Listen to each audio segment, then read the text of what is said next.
É possível o pagamento do auxílio de transporte do servidor? Sim, a gente está falando de uma normativa que permite o pagamento do auxílio de transporte. Mas existem pontos que chamam a atenção do servidor. Primeiramente Januária não tem transporte coletivo. A maioria vai trabalhar de carro, de moto. Eu tenho direito ao auxílio de transporte?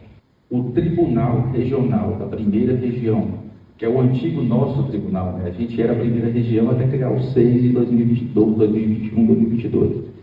Mas o nosso antigo TRF1, que agora já não é da nossa competência mais, de Minas Gerais, mas o TRF1 e o TRF3, que é o TRF de São Paulo e Mato Grosso do Sul, já decidiram que é possível o pagamento de auxílio transporte para os servidores públicos, mesmo em transporte particular.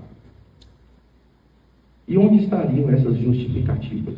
Onde estariam essas justificativas? Eu acabei de falar que tem uma normativa que fala, que delimita, que fala que teoricamente não seria possível.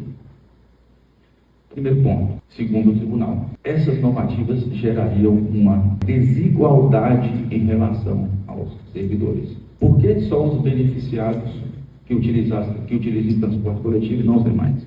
Tanto um quanto o outro tribunal decidiu dessa forma. Primeiro ponto, gera uma desigualdade. E talvez se a gente até nós trouxermos para a situação nossa aqui da cidade. Então, por Januária ser uma cidade que não oferece transporte público, o servidor é obrigado a arcar com os custos do seu deslocamento. Não tem direito a um auxílio de transporte. Então, pelo fato da cidade não ter infraestrutura, o servidor também seria prejudicado. É nesse sentido que a gente tem que prezar pela igualdade. Não faz sentido um servidor da cidade que tenha transporte público, às vezes percorre distâncias menores que a de vocês, ter direito ao auxílio e vocês não. O tribunal age dessa forma. Pensa nesse sentido da igualdade. E quando a gente fala igualdade jurídica, a gente fala dessa forma. Tem que equilibrar todas as situações. O tribunal chama atenção para mais um detalhe. Eu falei do decreto, eu falei de uma instrução normativa. Todo mundo aqui estudou direito administrativo para passar no concurso. Então, eu imagino que todo mundo deve lembrar.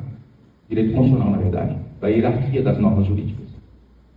E existe uma medida provisória que não delimita dessa forma. Existe uma medida provisória que não traz essa delimitação que a instrução normativa traz. E quando a gente fala em instrução normativa, nós estamos falando de um ato administrativo. Não é nem lei. E a medida provisória, ela tem força de lei ordinária.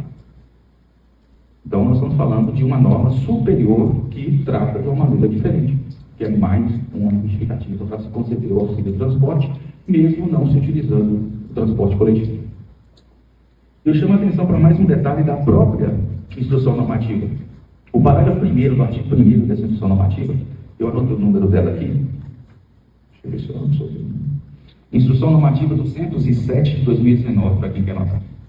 Instrução normativa 207 de 2019. O artigo 1º, parágrafo 1º, cita uma série de espécies de meios de transporte em que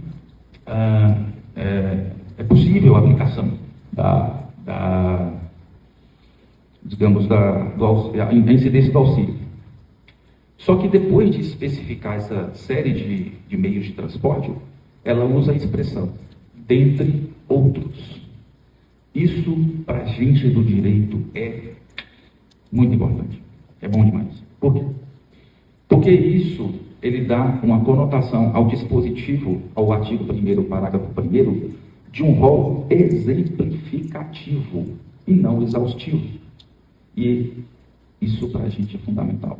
Se o rol ele é exaustivo, se não tivesse essa expressão entre outros, era só aquilo e acabou.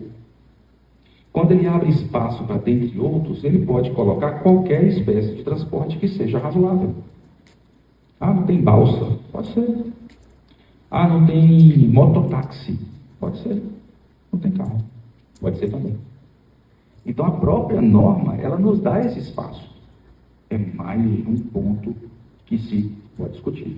E nós temos também um parecer da AGU, logicamente não relacionado à nossa instituição, mais um parecer da AGU favoravelmente ao auxílio transporte. E nós temos também institutos federais que já estão pagando auxílio transporte. Claro, um parecer da AGU, o fato de outros institutos estarem pagando, não quer dizer que automaticamente a instituição irá adotar essa medida. Mas é também indicativo de que tudo pode ser possível. E é uma justificativa que nós podemos utilizar como fundamentação para uma eventual ação judicial, se for necessário. Correto? Então, esse é o prognóstico do direito ao auxílio transporte.